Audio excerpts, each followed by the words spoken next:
C'est une zone très difficile d'accès où les journalistes n'ont pas le droit de se rendre. Pour la première fois depuis le début de la guerre, nous avons réussi à embarquer depuis les côtes d'Oman pour nous rendre dans le détroit d'Ormuz.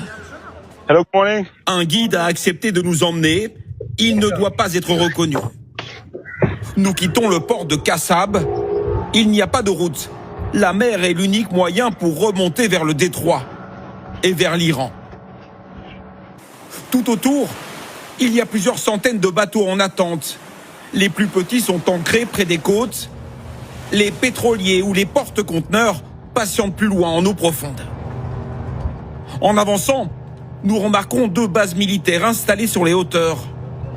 Nous voyons aussi cette frégate omanaise dissimulée derrière des rochers. Un peu plus loin, ce pétrolier est à l'abandon.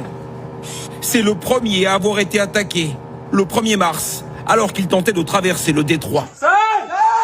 Le Skylight, touché par un projectile, 2 marins sont morts. Depuis, une vingtaine d'autres navires commerciaux ont été attaqués à leur tour. Nous voici dans le détroit d'Ormuz.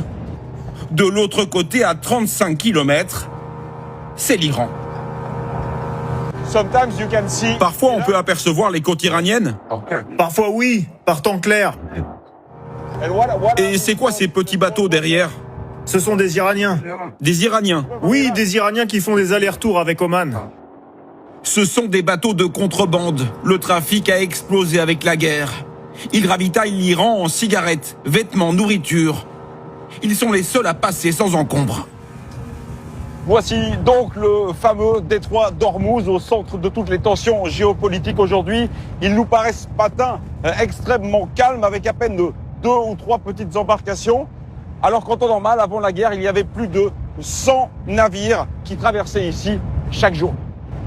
Et avec l'arrêt du trafic maritime, certains habitants semblent en profiter. Les dauphins s'aventurent désormais dans le détroit d'Ormuz. Voici le village le plus proche du détroit, côté omanais, Kumzar. Les habitants sont des pêcheurs, mais aujourd'hui aucun bateau n'est parti en mer. Les autorités leur ont ordonné de limiter les sorties. Hello. Ces jeunes pêcheurs décident tout de même d'y aller. Ils ont besoin de travailler pour faire vivre leur famille. Vous allez pêcher où? Ici, juste là. Ici, tout le monde vit au rythme de cette guerre, si proche.